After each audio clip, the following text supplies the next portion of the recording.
ఈరోజు ప్రార్థన వలన ఉన్న శక్తి, ప్రార్థన బలము అని అన్నారు కదా. ప్రార్థనకు దేవుడిచ్చిన ప్రాముఖ్యత. యేసయ్య కూడా ఈ భూమి మీద ఉన్నప్పుడు ఆయన చేసిన అన్ని పరిచర్యలలో ముఖ్యమైనది ప్రార్థన కూడా. అసలు ప్రార్థన ఎట్లా చేయాలి, ప్రార్థన చేస్తే దేవుడు గొప్ప కార్యాలు ఏ విధంగా చేయగలుగుతాడు. యేసయ్య కూడా ప్రార్థన ద్వారానే సైతాన్ని జయించగలిగిండు, అపవాది ఆయన పెట్టిన వాడిని. సో ప్రార్థనలో బలం ఉన్నది కాబట్టి మనం ప్రార్థన చేస్తున్నాము. ఆదిమ సంఘంలో కూడా ఉన్న ప్రధానమైన 4 అంశాలలో ప్రార్థన ఒకటి. సహవాసమును రొట్టె విరుచుటయందును ప్రార్థన ఎందును అని, ప్రార్థన ముఖ్యమైనది అన్నమాట. సో మనం ప్రార్థన చేస్తే బలం ఎట్లా వస్తుంది, అసలు how things are possible, what is the power of prayer, దాని మీద కొంత సమయం మనం ఈరోజు గడుపుదాము. ఎందుకంటే ఫెటీగ్ అంటారు కదా. ఫెటీగ్ అంటే ఒకటే పని చేస్తూ ఉంటే కొంచెం రోజులు అయినాక దాని మీద ఇంట్రెస్ట్ పోతుంది. సో నిర్లక్ష్యం వస్తుంది, లేకపోతే దానికి ఇవ్వాల్సిన ఇంపార్టెన్స్ ఇవ్వమన్నమాట. మనం ప్రార్థన ఎన్ని రోజులు చేసుకుంటూ పోతా ఉంటే ఇంకా స్ట్రెంగ్తన్ అవుతా ఉంటాం మనం. కానీ ప్రార్థన చేస్తూ ఉంటే వీక్ అయిపోయేది ఉండదు అన్నమాట. ప్రార్థనలో ఉన్న బలం ఏంటంటే, దేవుని సన్నిధిలో మనం గడుపుతున్నప్పుడు అసలు ఈ ప్రార్థనకు ఫండమెంటల్ స్ట్రెంగ్త్ ఏంటంటే, ఈ ప్రార్థన చేసే వాళ్ళు దేవుని నీతిని నెరవేర్చుతారు అన్నమాట. అది అర్థమైనప్పుడు మనం ప్రతి ప్రార్థన చేసినప్పుడు దేవుడి లోపల నుంచి మనకు ఒకలాంటి రైచియస్నెస్ మన మీదకి వస్తూ ఉంటుంది అన్నమాట. అందుకనే ప్రార్థన పరులైన వాళ్ళు తప్పకుండా దేవునికి వ్యతిరేకంగా బ్రతకలేరు, దేవునికి వ్యతిరేకమైన పనులు చేయలేరు. పాపము చేయాలంటే ప్రార్థనకు పాపానికి దగ్గర ఉండదు అనమాట. అసలు వాక్యం చదవచ్చు, వాక్యాన్ని బోధించవచ్చు, కానీ ప్రార్థన చేయడం మాత్రం అంత ఈజీ కాదు. That is the power of prayer అంట. Prayer will really keep us away from sin and take us closer to God's ideas. అందుకనే ప్రార్థించేది చాలా ముఖ్యము. బైబిల్లో ప్రార్థన వీరుల గురించి ఉన్న ఒక పాటల్లో రాస్తుంది, ఇది వాక్యం మంచి ఉంటుంది. దేవుని సన్నిధిలో ఒక బుక్ ఉంటుంది, దాంట్లో ప్రార్థన వీరుల బుక్ ఉంటుంది, హతసాక్షులది ఉంటుంది, అందులో నా పేరున్నదా అని ఉంటుంది. అయితే మలాకి గ్రంథంలో ఉంటుంది, ఈజీగా గుర్తుపెట్టుకోవడానికి. ఆ మలాకి 3:16 రాసి ఉంటుంది, అది ఒకసారి చదువుతాను. అప్పుడు యెహోవా యందు భయభక్తులు గలవారు ఒకరితో ఒకరు మాట్లాడుకొనుచుండగా యెహోవా చెవియొగ్గి ఆలకించెను. మరియు యెహోవా యందు భయభక్తులు కలిగి ఆయన నామమును స్మరించుచు ఉండు వారికి జ్ఞాపకార్థముగా ఒక గ్రంథము ఆయన సముఖమందు వ్రాయబడెను. ఇదన్నమాట. ప్రార్థన వీరుల కవిలలో నా పేరున్నదా, దేవుని సముఖ అని ఉంటుంది కదా, జీవ కవిలలో నా పేరున్నది అన్నప్పుడు ప్రార్థన వీరుల కవిలే అని ఉంటుంది అనమాట. ఆ బుక్లో పేరు ఉన్నది రాసుకుంటారు, రికార్డ్ చేస్తుంటారు. అంత ఇంపార్టెంట్ కాబట్టి మనం దేవుని కొరకు పనులు చేసేటప్పుడు ఈ ప్రార్థన చాలా సహాయం అవుతుంది. అసలు ప్రార్థన చేస్తే ఏమవుతుంది, జనరల్గా అందరూ ప్రార్థనలు చేస్తూ ఉంటారు, మనం కూడా చేస్తున్నాము. ప్రార్థన చేస్తే ఒకలాంటి ఏమంటారు, మనము ఒక భయం భక్తి వచ్చి, లేకపోతే ఒకలాంటి ధైర్యం వస్తుంది. ఇవన్నీ రకరకాల ఒపీనియన్స్ ఉన్నాయి కదా. ఇదే మన దేశంలో చూస్తే తపస్సు చేస్తున్నామని అంటారు అన్నమాట. సేమ్ ఇదే మెడిటేషన్ చేసుకుంటా దేవుని సన్నిధిలో వాళ్ళు కూర్చొని చేసుకుంటారు, అది కూడా ఒక ప్రార్థనే అనుకుంటుంటారు. మొక్కుబడులు చేస్తుంటారు, రకరకాలు చేస్తుంటారు కదా. కానీ నిజంగా ప్రార్థన అంటే ఏంటంటే, దేవుని నీతి నెరవేరడమే మన జీవితాలలో ప్రార్థన అని పౌలు చెప్తాడు. పౌలు రోమ పత్రికలో దేవుని నీతిని నెరవేర్చడానికి అసలు ఈ ప్రార్థనకు నీతికి సంబంధం అనేది పౌలు చూపిస్తాడు. ఎందుకంటే పౌలు ధర్మశాస్త్రాన్ని చాలా నిష్ట కలిగి పాటించుకుంటే పౌలు నీతిమంతుడు అనుకొని ధర్మశాస్త్రానికి వ్యతిరేకంగా పోతున్నారు కదా అని క్రైస్తవుల మీద యాక్షన్ తీసుకుంటా ఉంటాడు పౌలుకున్న ఆలోచన మొత్తం మారడానికి ఏంటంటే ఇదే ఉంటుంది అనమాట. దేవుని ప్రత్యక్షమై చెప్తాడు, ఒక ప్రార్థన పోవడం ఆయన దగ్గర పోయినప్పుడు నువ్వు హీల్ అవుతావు అని చెప్తాడు. ఆయన ప్రార్థన చేసి కళ్ళు పెట్టినప్పుడు మళ్ళీ పౌలుకు కళ్ళు వస్తాయి అన్నమాట. బ్లైండ్ అయిపోయినప్పుడు మళ్ళీ ప్రార్థన చేసినప్పుడు సరే అయిపోతాడు. దేవునికి పౌలుకు నేర్పిన ఫస్ట్ లెసన్ ఏంటంటే ప్రార్థన ద్వారా అద్భుత కార్యాలు చేయగలము. ప్రార్థన ద్వారా దేవుడు ఆయన వాక్కుని భూమి మీద నెరవేర్చుకుంటాడు. అందుకనే పౌలు రోమా పత్రికలు రాసినప్పుడు దేవుని నీతికి ప్రార్థనకు లింక్ చూపిస్తాడు బాగా. కొరింథీయులకు పౌలు రాస్తూ చెప్తాడు. కొరింథీయులు 5వ అధ్యాయంలో 20వ వచనం ఉంటది. కావున దేవుడు మన ద్వారా వేడుకొనినట్టు మేము క్రీస్తు రాయబారులమై దేవునితో సమాధాన పడుడని క్రీస్తు పక్షముగా మిమ్మల్ని బతిమాలుకొనుచున్నాము. క్రీస్తుకు రాయబారులాగా పౌలు విశ్వాసం అడుగుతున్నాడు అన్నమాట. ఏమంటుండంటే, ఎందుకనగా మనం ఆయన యందు దేవుని నీతి అగునట్లు పాపమెరుగని ఆయనను మన కోసము పాపముగా చేసెను. మనం ఆయన యందు దేవుని నీతి అగునట్లు అంటున్నాడు. దేవునితో సమాధాన పడాలని యేసుక్రీస్తు పక్షంలో మిమ్మల్ని వేడుకుంటున్న రాయబారులాగా అని పౌలు కొరింథీ సంఘానికి రాస్తున్నాడు. సమాధానం దేవునితోటి కావాలంటే మనము దేవుని నీతి కావడానికి దేవుడు ఏం చేసిండంటే యేసయ్యని పాపముగా చేసిండు. మన పాపములు పోవడానికి ఆయనను పాపముగా చేయడమే దేవుని నీతి అక్కడ కనిపిస్తున్నది అన్నమాట. ఆ నీతిని స్థాపించడానికే దేవుడు వాడుకున్నాడు అన్నమాట. సో ఈ నీతిని మనము ఎగ్జాక్ట్గా కరెక్ట్గా మనం ఇంప్లిమెంట్ చేయాలంటే ఏం చేస్తుందంటే దాంట్లో పౌలు రాస్తారు, రోమీయులకు రాస్తారు అనమాట. ఏమని రాస్తుందంటే రోమా పత్రికలు ఉంటుంది. ఎందుకనన్నా నీతిమంతుడు విశ్వాసం మూలముగా జీవించడని వ్రాయబడిన ప్రకారము విశ్వాసం మూలముగా అంతకంతకు విశ్వాసం కలుగునట్లు దేవుని నీతి దాని యందు బయలుపరచుచున్నది. రోమా పత్రిక 1వ అధ్యాయం 17వ వచనం అంటారు. విశ్వాసం మూలముగానే దేవుని నీతి బయలుపరుచున్నది. విశ్వాసము ద్వారానే మనము దేవుని నీతి అయ్యున్నాము అని అంటారు. We are righteous, we are the righteousness of God అని అవుతుంది అనమాట. అంత పవర్ఫుల్గా అవుతుంది. అది ఎట్లయితాము అని అంటే తప్పకుండా దానికి చెప్తున్నాడు అనమాట. దేవుని విశ్వాసం ఏ విధంగా ఉంటుంది అంటే ఆ విశ్వాసానికి ప్రార్థనకు లింక్ చేసింది పౌలు. ఈ ఈ దీంట్లో రోమా పత్రిక 2వ అధ్యాయంలో రాస్తూ ఉంటారు. ధర్మశాస్త్రము దేవుని ఏమంటారంటే ధర్మశాస్త్రం వినువాడు దేవుని దృష్టికి నీతిమంతుడు కాడు కానీ ధర్మశాస్త్రం అనుసరించి ప్రవర్తించువాడే నీతిమంతుడు అయి ఉంటాడు. ఆ ప్రవర్తననే మనకు రావాలన్నమాట. ఆ ప్రవర్తన రావాలంటే తప్పకుండా దేవుని నీతి మన లోపల జరగాలి. దేవుని నీతి ఏ విధంగా జరుగుతుంది అంటే తప్పకుండా దానికి ప్రార్థననే కారణమవుతుంది అన్నమాట. అందుకని ఎంతెంతమంది ఆయన గురించి ప్రార్థన చేస్తుండో వాళ్ళందరినీ పేర్లు ఆయన గ్రంథంలో రాసుకుంటున్నట్టు. ఈ ప్రార్థన మన లోపల ఇచ్చేది దేవుని ఆత్మ అన్నమాట. ఆ ఆత్మ ఇచ్చిన నియమంతో మనం నీతిమంతులుగా తీర్చబడతాము. అందుకనే పరిశుద్ధాత్మ దేవుడు మనల్ని ప్రేరేపించినప్పుడు మన ప్రార్థనలో కూడా పరిశుద్ధాత్మ మనతోటి సహా దేవుని సన్నిధిలో మాట్లాడుతుంటారు. అందుకని పెంతెకోస్తు దినం తర్వాత అంతా కూడా అప్పుడు పరిశుద్ధాత్మ కాలం వచ్చిందన్నమాట. ఇప్పుడు పరిశుద్ధాత్మ ద్వారా గొప్ప గొప్ప కార్యాలు జరుగుతూ ఉంటాయి. అసలు మనం ఎటువంటి ప్రార్థన చేయాలనేది కూడా పరిశుద్ధాత్మ ప్రేరేపిస్తుంటాడు. ఇప్పుడు నీతిమంతులు మనం ఎట్లయినామంటే విశ్వాసం మూలంగా అయినాం. ఆ విశ్వాసం మూలం అంటే ఏం విశ్వాసం అంటే దేవుడు మనం ఆయన నీతిగా చేయడానికి మనల్ని పాపమైన మనల్ని యేసయ్యని పాపముగా చేసి దేవుడు నీతిని స్థిరపరిచిండు. అందుకని పరిశుద్ధుడైన ఆయన పాపం అయిపోయిండు అన్నమాట. అదే దేవుని నీతి అని చెప్తున్నాడు. ఇక్కడ ఫండమెంటల్ దేవుని ఆ నీతిని ఎట్లా స్థాపిస్తాడంటే దేవుడు ముందే స్థాపించిండని మన బైబిల్ గ్రంథం ఉంటుంది. జగత్తు పునాది వేయబడక ముందే వధింపబడిన దేవుని గొర్రె పిల్ల అని యేసయ్యకున్నది బిరుదు. ఇంకప్పుడు భూమి సృష్టి కాలేదు. ఏది సృష్టించక ముందే ఆయన దేవుని నీతి చేయడానికి దేవుని నీతిగా ఉండడానికి ఆయన పాపం అయిపోయింది అప్పుడే.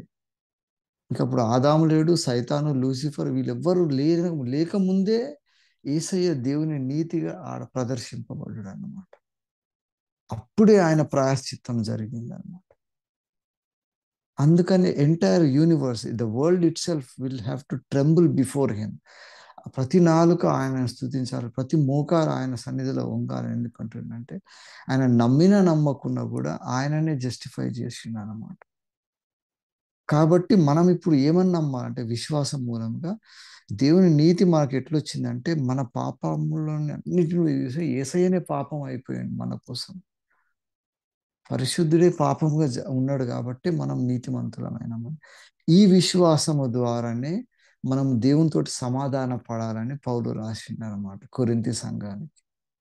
లేకపోతే మనం ప్రతి ఒక్కరికి అతిశయం కలుగుతాయన్నమాట. మనం కూడా ఏదో మంచి పనులు చేస్తున్నాం, నీతిమంతులమని, లేకపోతే మనమే కొంతమంది రక్షణలోకి తీసుకొచ్చినామని, సేవలో ఉన్నామని, ఒక్కొక్కరికి ఒక్కొక్క విధంగా మనకు ఒకలాంటి గర్వం వచ్చేస్తుంది ఆటోమేటిక్.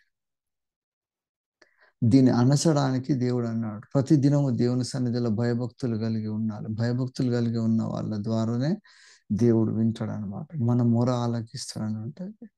మనం ఏమని ప్రార్థన చేయాలనే దానికి మనము పాత నిబంధన గ్రంథంలో పోతే మలాకి గ్రంథంలో మీరు చెప్పిన కదా, యోహాను 3:16 లాగా మలాకి 3:16లో ప్రార్థన వీరుల ఒక బుక్ ఉంటుంది. అయితే యెషయా ప్రవక్త ఏం రాస్తుండంటే మనం ఎటువంటి ప్రార్థనలు చేస్తామో రాస్తున్నాడు. యెషయా 58వ అధ్యాయంలో ఉంటుంది. మనం చేసే ప్రతి ప్రార్థన ఎట్లా వింటాడు దేవుడు అన్నప్పుడు 58వ అధ్యాయం యెషయా ప్రవచన గ్రంథంలో ఉంటుంది. 9వ వచనం ఉంటుంది. అప్పుడు నీవు పిలువగా యెహోవా ఉత్తరం ఇచ్చును, నీవు మొరపెట్టగా ఆయన నేను ఉన్నానను అని అంటాడు. మనం ప్రార్థన చేస్తే దేవుడు మన ప్రార్థనలు విని మనం దేవుణ్ణి పిలిస్తే నేనున్నా వచ్చేస్తున్నా ఏం చేయమంటావు అని దేవుడు మన పక్షాన పనులు చేస్తుంటాడు. అది చేయడానికి ఎప్పుడు చేస్తాడంటే అప్పుడు అని ఎందుకు అన్నాడంటే ఎటువంటి అప్పుడు చేస్తాడంటే యెషయా 58వ అధ్యాయంలో ఉంటుంది, 2వ వచనంలో ఉంటుంది. యాకోబు ఇంటి వారికి వారి పాపము తెలియజేయము, తమ దేవుని న్యాయ విధిని విడువక నీతిని అనుసరించు వాడైనట్టు అని అంటున్నాడు. తమ దేవుని న్యాయ విధిని విడువక నీతిని అనుసరించి వారైనట్టు అనుదినము వారు నా యొద్ద విచారణ చేయొచ్చు, నా మార్గమును తెలుసుకున్న ఇచ్చ కనపరచువారు తమ న్యాయమైన తీర్పులు తీర్చవాలని వారు అడుగుతురు. దేవుడు తమకు ప్రత్యక్షము కావాలని ఇచ్చయింతురు. ఇది ప్రార్థన చేసేటోళ్ళ క్వాలిటీ అంట. అప్పుడు యేసయ్య వాళ్ళ ప్రార్థన వింటాడు, నేను ఉన్నానని అంటాడు అని తర్వాత 9వ వచనంలో చెప్తున్నాడు. వాళ్ళు ప్రార్థన చేసేటోళ్ళు ఏం అడుగుతారంటే ఫస్ట్ వాళ్ళు చేసేది ఏంటంటే వారు చేసిన తిరుగుబాటును నా జనులకు తెలియజేయము, యాకోబు ఇంటి వారికి వారి పాపములు తెలియజేయము అని ఇవి రెండు చేసిన తర్వాత తమ దేవుని న్యాయ విధిని విడవక నీతిని అనుసరించి వారైనట్టు అనుదినం వారు నా ఇద్దరు విచారణ చేయొచ్చు, నా మార్గము తెలుసుకుని తమకు న్యాయమైన తీర్పు తీర్చవలనని వారు అడుగుతారు అంటున్నారు. జస్టిఫికేషన్ కొరకు ప్రార్థన చేస్తూ ఉంటారు అన్నమాట. ఇప్పుడు కూడా మనం ప్రతిదినం ఉదయం ప్రార్థన చేస్తూ ఉంటే మనము దేవుని న్యాయ విధులని, దేవుని నీతిని మనము ధరించుకున్నాక మనం చేసే ప్రతి ప్రార్థనను కూడా దేవుడు ఆయన గ్రంథంలో రాసుకుంటాడు అన్నమాట. రాసుకొని ఇది దేవుని నీతి ద్వారా చేస్తున్నాం కాబట్టి దేవునికి మహిమ కలిగే ప్రార్థనలే చేస్తాం అన్నమాట. మనం ఒకరు చచ్చిపోవాలి, ఒకరు వీళ్ళు అంతం పొందాలని ప్రార్థనలో మనం ఎప్పుడు కూడా ఒకరి కీడుని ఎప్పుడు కోరుకొని ప్రార్థన చేయలేము కదా. అది ఎందుకు రాదంటే దేవుని నీతి అది లేదన్నమాట. మనకి ఎంత అన్యాయం చేసినా కూడా వాడు మనసు పొందాలని. ఇప్పుడు క్రైస్తవులను ఏ విధంగా బాధపరుస్తున్నారు, సంఘాలలో కూడా ఏ విధంగా దేవునికి వ్యతిరేకంగా పోతుంది, వీళ్ళందరి గురించి మనము ప్రార్థన చేస్తాం కానీ దేవా వాడిని కంప్లీట్ చేసి వాడిని సంహరించని ఇవన్నీ అడగం మనం. ప్రార్థనలో దేవుని నీతి ఉంటుంది కాబట్టి సమాధానమే కోరుతుంది అన్నమాట ఎప్పుడైనా కూడా. అందుకని శాపాలు అనేది అసలు ప్రార్థనలో ఉండదు. దేవునికి వదిలేసి ఏమంటాడు అంటే నీ లోపల ఏమైనా అటువంటిది ఉంటే అదంతా కూడా నేనే ప్రతీకారం తీసుకోవాలంటే అదంతా నా మీద వదిలేసి, ద్వేషము, కోపం అన్ని కూడా నాకు వదిలేసి అదంతా నేను చూసుకుంటానే, నువ్వు ప్రేమించు అని అంటాడు అన్నమాట. ప్రార్థించమని అంటాడు. ఎవరెవరు నీ కొరకు అక్రమం నీకు ఆయాసకరమైన ఎవరెవరు చేస్తున్నారో వాళ్ళందరి గురించి ప్రార్థన చేయాలి. ఎందుకంటే యేసయ్య కూడా అదే చేసిండనమాట. ఆయన కొరకు ఆయనకు వ్యతిరేకంగా ఉన్నోళ్ళ ప్రతి ఒక్కరి గురించి ప్రార్థన చేసిండు. ఇట్లా ఓన్ చేసుకోవడమే ప్రార్థనలో ఉన్న శక్తి అన్నమాట. ఈ ఇట్లా ఇప్పుడు పాపము చేసిన మనల్ని పరిశుద్ధులను చేయడానికి యేసయ్య పాపం అయిపోయిండు అని అంటాడు. సో, మనం గూడా మన కాన్ఫిడెన్స్‌ని సాంక్టిఫై జేయాలన్నా, మన కుటుంబాలను సాంక్టిఫై జేయాలన్నా, మన దేశాన్ని సాంక్టిఫై జేయాలన్నా, మన దేశంలో జరిగే గాని, మన కుటుంబాల్లో, మన సంఘాల్లో జరిగే దేవునికి వ్యతిరేకమైన వాటన్నిటి గురించి మనము ప్రార్థనలో ప్రాయశ్చిత్తం జేస్తా ఉంటాం మనం. చేసినప్పుడు దేవుడు నీతిమంతుల్లాగా మనల్ని ట్రీట్ జేస్తుంటాడు. అరే! ఈ ప్రార్థన పరుడు వీడు కరెక్ట్‌గా జేస్తుండని. ఇంత శక్తి ఉంటది గాబట్టి, ఆ నీతిమంతులు జేసిన ప్రార్థనను దేవుడు వింటాడని అంటాడు. అందుకనే యాకోబు పత్రికలో రాసినప్పుడు అంటాడు, ఏలియా మన వంటి మనిషే గదా ఆయన. ఆ మాట అనకముందే రాసి ఉంటదనమాట. నీతిమంతుల ప్రార్థన మనఃపూర్వకమైనదై, బహుబలమైనదై ఉంటది అని రాసి ఉంటది. యాకోబు పత్రికలో రాస్తాడు. అంత బలం ఎట్లొస్తదంటే నీతిమంతుల ప్రార్థన వస్తది. ఎవరు నీతిమంతులైతారు అంటే, నీతిమంతులు ఎవరంటే దేవుని విశ్వాస మూలంగా దేవునితోటి సమాధాన పడిన వాళ్ళే నీతిమంతులు. అటువంటి నీతిమంతులు చేసే ప్రార్థననే దేవుడు యాక్సెప్ట్ చేస్తాడనమాట. అటువంటి నీతిమంతులే యాకోబు సంతతిలో పాపము కనుక్కొని పాపాన్ని ఎత్తి చెప్తుంటారు. నీతిమంతులంటే సైలెంట్‌గా కూర్చోను. అక్రమం జరిగినప్పుడు దాన్ని వ్యతిరేకిస్తుంటారు. అందుకే యాకోబు పత్రికలో మరొకసారి రాసుంటదనమాట. ఒకటి మంచి చేయగలం, మేలైనది చేయనెరిగి అది చేయకుండా ఉండడం అంటే అది కుదరదనమాట. ఈ పాపము చేసిన ఈ ప్రార్థన చేసే వాళ్ళకున్న మనసు ఏందంటే తప్పకుండా they want to see it right everything. They want to see everything in the proper perspective. అందుకని ప్రార్థనలో బలం ఎక్కడి నుంచి వస్తదంటే మన విశ్వాసం ద్వారానే వస్తది. ఆ విశ్వాసం కూడా ఎట్లొస్తదంటే ట్రాన్స్‌లేటివ్ పవర్ ఆఫ్ ఫెయిత్ అన్నమాట. ఆ విశ్వాసం ఎట్లొస్తదంటే మన కొరకు పాపమయ్యున్న యేసయ్యనే మనల్ని పవిత్రులను చేసిండు.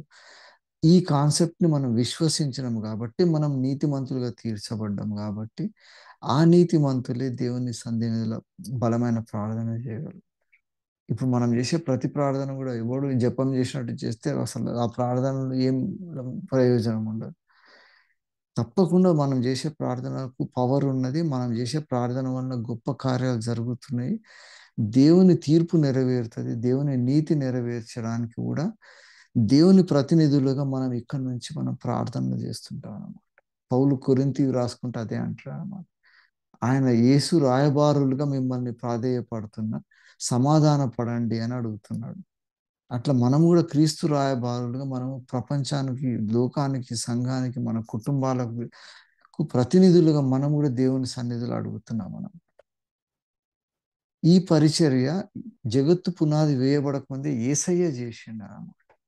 తండ్రి అయిన దేవుని నుండి వేరైనంక ప్రాయశ్చిత్తము బలి అప్పుడే అర్పించిండు గాబట్టి, ఆ ప్రార్థన వల్లనే మనం అందరం పవిత్రులమైతున్నాం. ఇప్పుడు గూడా మనం అదే జేయాలనమాట. మనం జేసే ప్రతి ప్రార్థన గూడా ఆ కాన్సెప్ట్ తోటి, ఆ ఐడియా తోటి జేసినప్పుడు దేవుడు అంటాడనమాట. అటువంటి నీతి కొరకు ఆకలి దప్పులు గలవారు ధన్యులు. అట్లా. ఆ నీతే మనం ధరించుకొని ఉన్నామనమాట. సో, ఆ నీతిల నుంచి మనం నడిపించుకుంటూ పోయినప్పుడు, మనము అతిశయ కారణం ఏందంటే ఆయన నీతి అని అంటామనమాట. ఆయన జ్ఞానము, ఆయన నీతి, ఆయన పరిశుద్ధత, ఆయన విమోచనం ఇవన్నీ గూడా క్రీస్తు లోపల మనకు జరిగినాయన్నమాట. కాబట్టి ప్రార్థన జేస్తున్నాము. మనం ప్రతి ప్రార్థన గూడా మనం జేసే ప్రతి విన్నపము గూడా ముఖ్యంగా ఈ విషయం ఈ వచనం జూడండి. 58వ అధ్యాయం యెషయా ప్రవచన గ్రంథంలో నా మార్గమును తెలుసుకునే ఇచ్చ కనబరచుదురు అంటుండు. ప్రార్థన చేసేటోళ్ళు. అనుదినం వారు నా యొద్ద విచారణ చేయుదురు. నా మార్గము తెలుసుకొనడానికి ఇచ్చ కనపరుచుదురు. తమకు న్యాయమైన తీర్పు తీర్చమని వారు అడుగుదురు అంటున్నాడు. దేవుడు తమకు ప్రత్యక్షము కావాలని ఇచ్చయించురు అంటున్నాడు. ఈ క్వాలిటీస్ ఈ 4 ప్రధానమైన క్వాలిటీస్ ఉన్నప్పుడు దేవుడు అంటున్నాడనమాట. నీ ప్రార్థన వింటను. నువ్వు పిలిచినప్పుడు నేను ఉన్నాను అని అంటాడంట. ఆ దేవుడే అన్నమాట. నేను ఉన్నాను అనువాడనంటే అదే అనమాట. మోషే ప్రార్థన చేస్తున్నప్పుడు మోషేకు ఎదురైతాడు దేవుడు. ఐగుప్తు నుంచి వచ్చేసినాక మోషే వచ్చినాక అసలు మోషే సీన్‌లో ఉండడనమాట. ఒక 40 సంవత్సరాలు. ఉన్నప్పుడు దేవుడు, "ఏ దేవుడు నాకు కనిపించినని చెప్పు" అని అడుగుతారు. వాళ్ళు అడిగితే నేనేం చెప్పాలి అని మోషే అడుగుతాడు. అంటే నేను ఉన్నవాడను, అనువాడను అని చెప్పు. ఆ దేవుడే నన్ను పంపించిండని మోషేకి చెప్తాడనమాట అడ్రెస్. మనం ప్రార్థన చేసినప్పుడు కూడా అదే అంటాడనమాట.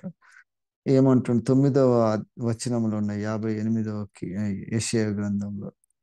అప్పుడు నీవు పిలువగా యెహోవా ఉత్తరం ఇచ్చును. నీవు మొరపెట్టినప్పుడు ఆయన నేను ఉన్నాను అనువాడంట. ఆ దేవుడే మనకు ప్రత్యక్షమై మన ప్రార్థనలను నెరవేరుస్తాడనమాట. అందుకనే మన ప్రార్థనల్లో బలం ఉన్నదనమాట. From where the prayer gets the strength అంటే ప్రార్థనలో వచ్చే బలము దేవుడు ఉన్నవాడను నేనున్నాను అనే దేవుడు ఆ ప్రార్థనల వెనుక నీతిని నెరవేర్చిండు కాబట్టి ఆ ప్రార్థనలకు ఫలితం ఉంటుంది. సో ఇంత పవర్ఫుల్గా ప్రార్థనలలో ఉన్నది కాబట్టి మనం దేవుని సన్నిధిలో ప్రార్థన చేసినప్పుడు మనం ఎటువంటి ప్రార్థనలు చేస్తున్నాం ఆ ప్రార్థనల ఫలితము మనం ఇప్పుడు చూడకపోవచ్చు, కొన్ని మనకు తెలియకపోవచ్చు, కానీ ఆ ప్రార్థనలు రాసినప్పుడు దేవుని గ్రంథంలో ప్రార్థన చేసేటోళ్ళ లిస్టు రాసుకున్నప్పుడు అంటారన్నమాట. వీడు ఫలానా దగ్గర ఇట్లా చేసినప్పుడు వీని ప్రార్థన వల్ల నేను ఆ పని చేసిన అని దేవుడు సాక్ష్యం ఇస్తాడు మన పక్షాన. అంత ఎక్స్ట్రార్డినరీ పవర్ మన చేతిలో దేవుడు పెట్టిండు. అందుకని ఈ ప్రార్థనతోటే మన కాన్ఫిడెన్స్‌ని మనం మార్చగలం అనే ఒక ఆలోచనతోటి మనం ముందుకు పోతున్నాం. మనం మనుషులను మార్చలేము. మన కెపాసిటీకి మించిన పనులన్నమాట ఇవన్నీ. Only through prayer we can do. అది ఎట్లా చేస్తామంటే మనఃపూర్వకమైన నీతిమంతుల ప్రార్థనతోటి. అందుకని వర్షాన్ని ఆపుతాడు. మన ఏమంటారు మొత్తము ప్రకృతిని నియంత్రించగల శక్తి దేవునికి ఉన్నదన్నమాట. ఈ ప్రార్థన ద్వారా అద్భుత కార్యాలు చేస్తాడు. నీళ్ళ నుంచి ద్రాక్షారసంగా మార్చి దేవుడు చేసిన ప్రతి పనిని కూడా ఒక రొట్టె పట్టుకుంటా 5,000 మందికి ఇవ్వగలుగుతాడు. చనిపోయిన వాళ్ళు ఇవన్నీ ప్రార్థనతోటి జరుగుతాయి. అప్పుడు దేవుడు అంటాడు ఆయన వాక్కు నెరవేరుతుంది. సో ఇక్కడ మనం చేసే ప్రతి ప్రార్థన కూడా దేవుడు కూడా ఆయనతోటి వాక్యమైన దేవుడు నెరవేరును గాక కలుగును గాక అంటే అయింది కదా దేవుడు. అంత కెపాసిటీ ఈ పవర్ ఈ ప్రార్థనలు ఉందన్నమాట. అందుకని సైతాను కూడా ఎక్కువ సంఘాన్ని కానీ విశ్వాసాన్ని కొట్టేది ఎక్కడ అంటే ప్రార్థన దగ్గర వీక్ చేసేస్తే చాలన్నమాట. వాడు పడిపోతాడు. వాని ద్వారా గొప్ప కార్యాలు జరగవచ్చు, వాడు సేవ చేయొచ్చు, ఏమేమో చేయొచ్చు, కానీ పర్సనల్‌గా వాడిని దేవునికి దూరం చేయాలంటే ప్రార్థనకు దూరం చేస్తే చాలు. ఆ పవర్‌ఫుల్ లింక్ దేవుడు ఇచ్చిండు కాబట్టి ఈ ప్రార్థన ద్వారా మనము మన జీవితాలను సరి చేసుకోగలుగుతాం. మన సంఘాలని, మన కుటుంబాలని, దేవుని చిత్తాన్ని ఈ మన మన మన తరములో నెరవేర్చాలంటే దానికి పునాది ఏందంటే ప్రార్థననే అయితదనమాట. ఆ ప్రార్థన గూడా దేవుని నీతి విశ్వాసము ద్వారా కలిగిన నీతి తోటి చేసే ప్రార్థననే దేవుడు అంగీకరిస్తాడు. కాబట్టి ఇంత పవర్‌ఫుల్ టూల్ మన చేతిలో పెట్టిండు. దానికి ఎటువంటి ఎక్విప్‌మెంట్ అవసరం లేదనమాట. ఎంత వీక్ ఉన్నా గూడా ముసలోడని, పెద్దోళ్ళని, ధనవంతులని, బలహీనులని ఏది అవసరం లేదు. ఆడ, మగ ఏ తేడా లేదనమాట. ప్రార్థన is a powerful weapon that is universally given to all those who trust him in faith అన్నమాట. ఇంత పవర్‌ఫుల్ ప్రార్థనలు మనం కొనసాగించడానికి దేవుడిచ్చిండు కాబట్టి, ఈ ప్రార్థనలో పాల్గొన్న మీరందరూ మనమందరం గూడా దేవుని సన్నిధిలో నిలబడ్డప్పుడు దేవుడు అంటాడు, "మీరు ధన్యులై ఉన్నారు." ఎందుకంటే నీతి కొరకు, నీతిని అనుసరించడానికి, నీతి క్రియలు జరగడానికి చేసే ప్రతి ఫౌండేషనల్ ప్రేయర్స్ అన్నీ గూడా మీ ద్వారా జరుగుతున్నాయంట. కాబట్టి అనుదినము మనం ఈ ప్రార్థన చేద్దాము. ఫటీగ్ అనేది ఉన్నది కాబట్టి, ఈ ప్రార్థన చేసుకుంటే అది ఒక రొటీన్ లాగా అయిపోయి దాంట్లో ఉన్న ఇంటెన్సిటీ తక్కువ కావద్దని దేవుని ఆత్మ ద్వారా ప్రేరేపింపబడి ఈ విషయాలు మనం ఈరోజు బైబిల్ నుంచి మనం కనుక్కున్నాము. దేవుడిచ్చిన ఆలోచన బట్టి దేవునికి మహిమ కలుగును గాక. ఈ ప్రార్థన బలముతోటి మనం రేపు దేవుని సన్నిధిలో నిలబడ్డప్పుడు ఎంతో మందిని మనం మార్చగలిగిన కారణం ఏంటంటే ఈ ప్రార్థన పరులే అంట. ఈ ప్రార్థనతోటే మనం దేవుని కొరకు నిత్య రాజ్యంలో ప్రవేశించడానికి కావాల్సిన పరిశుద్ధతను పరిశుద్ధాత్మ దేవుడు మనకు అనుగ్రహిస్తాడు. కాబట్టి let us continue to pray and let us be steadfast in prayers. ప్రార్థనలో నిలకడగా ఉండాలంటే ఇదే అన్నమాట. కొంచెం కూడా అటు ఇటు స్టంబుల్ అయిపోయి కానీ, ఫంబుల్ అయిపోయి కానీ, ప్రార్థనలో అస్థిరులు కాకుండా స్థిరమైన విశ్వాసానికి పునాది కూడా ప్రార్థన. కాబట్టి let us continue with this prayers. దేవుడు ఈ కొద్ది ఆలోచనలు దీవించును గాక. పాస్టర్ గారు, థ్యాంక్